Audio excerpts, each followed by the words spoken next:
We get the odd shouty patient.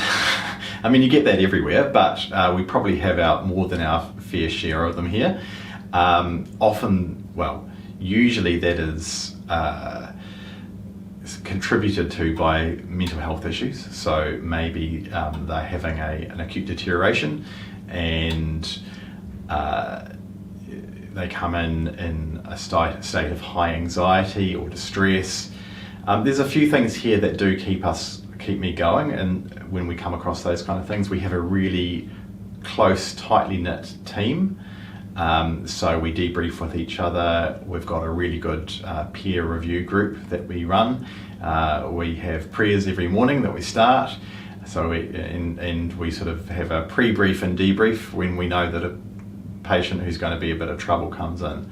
So we feel very supported by the team at dealing with people in that situation. All the patients who come here have mental health issues of some nature.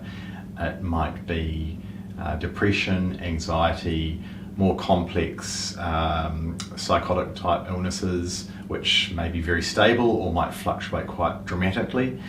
There's a lot of ADHD, inattention type stuff, and all of this plays out in their social life as well. So often there'll be drug and alcohol that will either be a cause of that, or a way that they're self-medicating because of that, or just because of the whole social spiral that they're going through. Often there'll be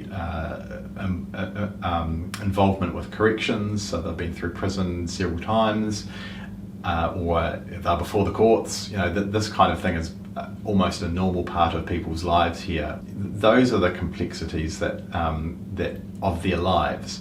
On top of that is just the complexity of their medical condition. So often they won't just have one thing going on.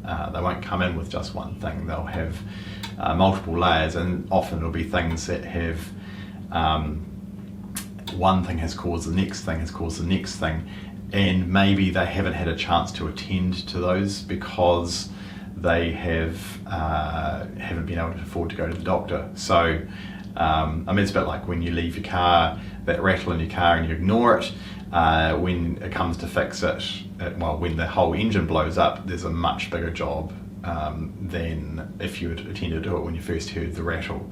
So we're trying to get closer to that point where we can actually address the things earlier on before they require the proverbial ambulance at the bottom of the cliff, which sometimes we do have to be, but we'd like to be more preventative as well.